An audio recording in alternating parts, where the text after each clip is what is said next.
A la noche me vas a desenchufar esa heladera porque tenemos que ahorrar la luz. Y a la mañana se iban a buscar el hielo y no había. Pucha, el abuelo, y si no desenchufaba, penitencia para el pobre tío. Y bueno, también en el exilio hacían jabones, hacía con Marco Antonio Laconich, que era el historiador y era su cuñado, abogado, historiador y cuñado de mi abuelo. Se casó con la única hermana de mi abuelo. Y bueno, hacían en un tacho jabón, el exi, empezó así, y después se llamó el exiliado. Estaba Manuel Franco revolviendo el tacho, y también Marco Antonio Laconich, que era el historiador, el abogado, es una personalidad. Y el que le ayudaba a vender esos jabones es el abuelo del actual presidente del Uruguay, Luis Alberto Lacalle Herrera. Le ayudaba a mi abuelo. Y a mi abuelo, a Marco Antonio Laconich, a mi tío Manuel Franco. El profesor, quiero que nos cuente, por favor, todos de los proyectos que tenía Franco para su patria y sí, que lamentablemente no se pudieron cumplir por el corto tiempo de su periodo presidencial. Así, por ejemplo, cuéntenos, porque yo sé que era un defensor sí, de los temas sociales, sí, ¿verdad? Sí, así es. Por favor, si nos cuenta. Sí, en lo que hemos compartido con me cuesta decir el general, el coronel Franco, es que coincidimos en la visión histórica del Paraguay.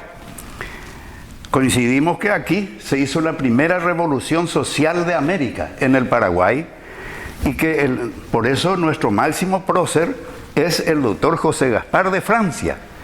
Y él fue un estudioso, y él era un admirador del doctor Francia, y por supuesto admirador ferviente de los López, principalmente del Mariscal. Por eso es que una de las primeras medidas gubernativas de su gobierno fue proclamar próceres beneméritos de la República al doctor Francia, a don Carlos Antonio López y al Mariscal Francisco Solano López.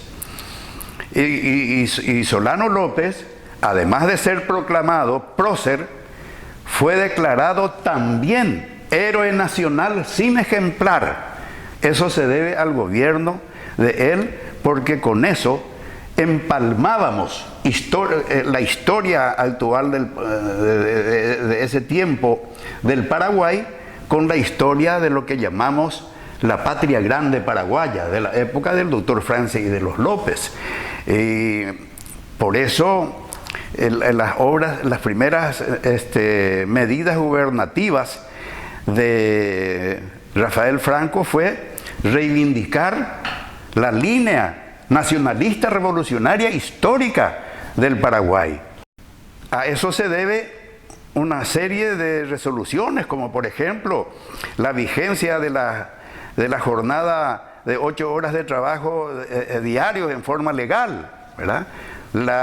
El descanso dominical, las vacaciones pagas, la jubilación, el seguro social, que era un proyecto que se estaba elaborando, que lastimosamente durante su gobierno no se llevó a cabo. Si no se llevó a cabo el IPS de ahora, era una forma de continuar aquel esfuerzo de Franco. Y en cuanto, por ejemplo, a los medios de transporte en el Paraguay, él soñaba con que teníamos que llenarnos de trenes en el Paraguay, que era el medio de transporte más económico de la historia. Hasta ahora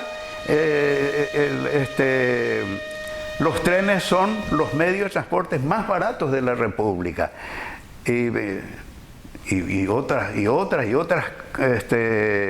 otros proyectos que se tenía. Estaban trabajando enormemente. Él tuvo los ministros más llenos de sabiduría en los primeros 12 meses de su gobierno, ¿verdad? Eran grandes personalidades y patriotas.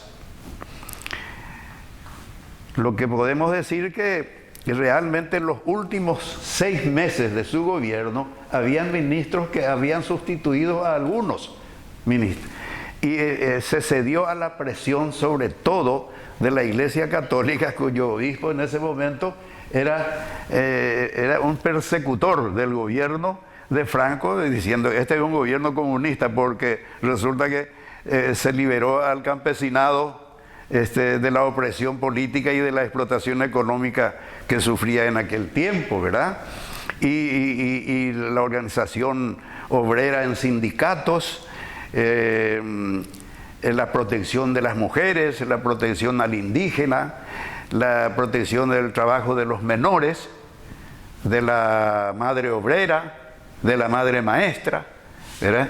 Es decir que las mayorías sociales antes explotadas económicamente o excluidas desde luego culturalmente hablando y marginalizadas en lo social, fueron el objeto principal de las obras sociales del gobierno de Rafael Franco.